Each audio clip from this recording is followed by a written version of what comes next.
যাবার বেলা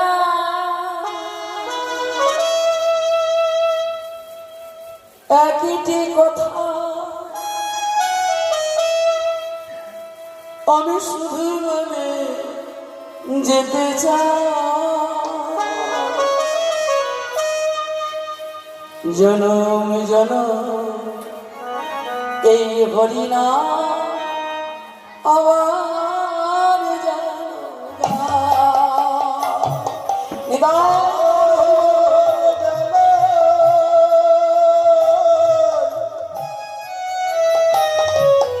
একটি কথা শুধু বলে যেতে চাই জনম জনম এই হরিনা আবার যেন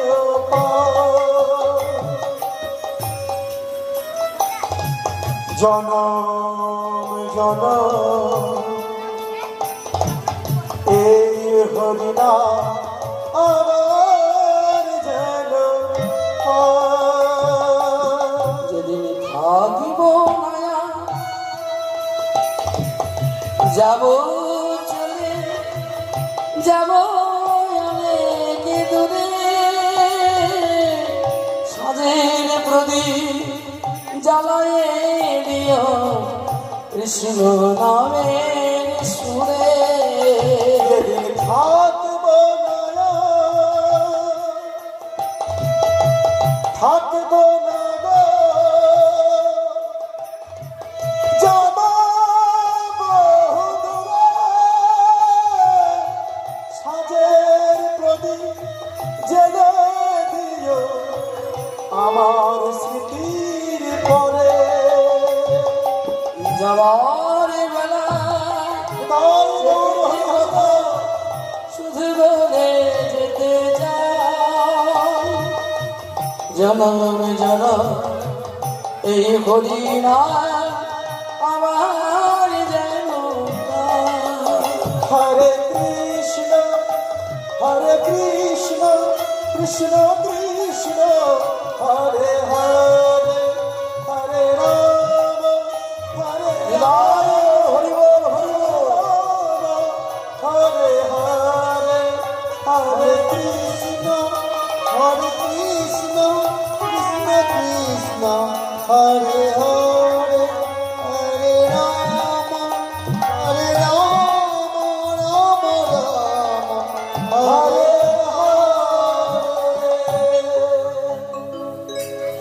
বছর চোখের জল মুছে কাঁদতে নির্জনে বসে তার জন্য কাঁদতে বসে বসে নিশ্চয়ই সে বাধা করবে নির্জনে বসে বসে যদি কাঁদো বাইর থেকে জয় রাধে আরেকজন চেঁচে উঠলো জয় রাধে আমি চিৎকার করতে বিশ্বাস করি কিন্তু সেই চিৎকারটা এক সময় অন্তর্জগতে প্রবেশ করিয়ে মনে মনে তন্ময় হয়ে যাও তন্ময় হয়ে যাও কৃষ্ণ চরণে মতি দাও কৃষ্ণ চরণে মতি দাও তাহলে দেখবে তুমি একদিন একদিন কৃষ্ণ তোমার প্রেমে বাধা পড়ে গেছে ছোট কৃষ্ণ একদিন তোমার প্রেমে বাধা পড়ে যাচ্ছে জানো তুমি নিজেকে জানো বাইরে কিছু পাবে না দেশে দেশে ঘুরলে কিছু পাওয়া যায় না নিজেকে জানতে হয় লকডাউনে পাড়ার কতগুলো ছেলে মরুদের খেলা করছে মাস্টার মশাই পথ দিয়ে চলে যাচ্ছে দূর থেকে ডাকছে দিনেশ ও দিনেশ দিনেশ মাস্টার মশাই এই শোন হাওড়ার ব্রিজ দেখেছিস না মাস্টার মশাই দেখবি কি করে বাইরে বেরো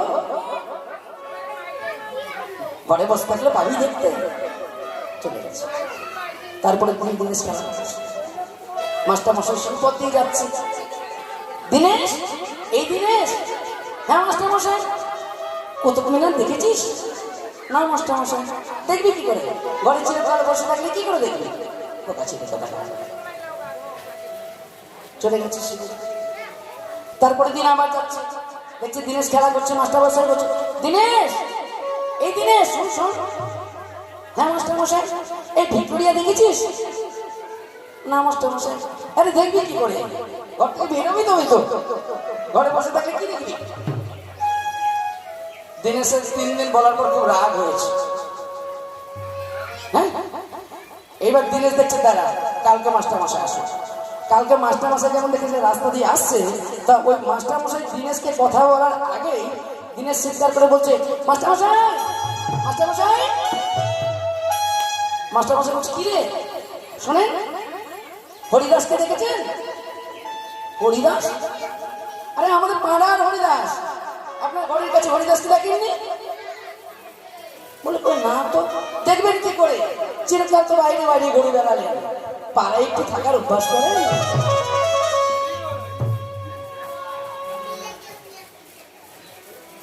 কথাটা বললাম কেন জানি তো, আপনাদেরকে সহজভাবে বোঝানোর জন্য, যাতে আপনারা নিতে পারেন কথাটা। আগে নিজেকে না চিনলে আপনি অপরকে চিনবেন কি করে? আপনি দেবতার তারে যাচ্ছেন, ওই যে বললাম চিতপুর থেকে পাথরের মূর্তি ওই দেখে এসেছি, মূর্তির বুকের উপর নিয়ে হাতুড়ি দিয়ে মূর্তি তৈরি করছে। সেই পাথরের মূর্তি মন্দিরে প্রবেশ করিয়ে তার অভিষেক করে ভগবান হয়ে গেল। আপনি মন্দিরে গেলেন, ভগবানকে দেখে এলেন, ভগবান মন্দিরে আছে। এবার ভগবান যখন আপনার মন্দিরে আসছে, তখন দেখছেন আপনি ঘরে নেই, তাই না? কত সুন্দর কথা দেখুন। আমরা যখন মন্দিরে যাই তখন ভগবানকে দেখতে পাই, আর ভগবান যখন আমাদের মন্দিরে আসে, আমাদের ঘরে আসে, তখন আমাদেরকে ঘরে দেখতে পাই না। তাহলে আমরা গোবিন্দকে বাঁধবো কি করে? কিন্তু মা যশোদা হচ্ছে বাৎসল্য রসের প্রতীক, বাৎসল্য রসের প্রতীক মা যশোদা। হ্যাঁ, সে সমস্ত বেঁধে রেখেছে। এই কথোপকথন হচ্ছে, বলছে শোন, যমলয়ের জল যেদিন ভাঙে পড়ে গায়, যমলয়ের জল যেদিন ভাঙে পড়ে গায়, যমলয়ের জল যেদিন ভাঙে পড়ে গায়, যমলয়ের জল যেদিন ভাঙে পড়ে গায়, সেদিন তোর আনন্দ রানী ছিল বা কোথায়? সেদিন তোর নন্দরনে ছিল বা কোথায়, সেদিন তোর নন্দরানী ছিল বা কোথায়, সেদিন আমরা তোরে বাঁচিয়েছিলাম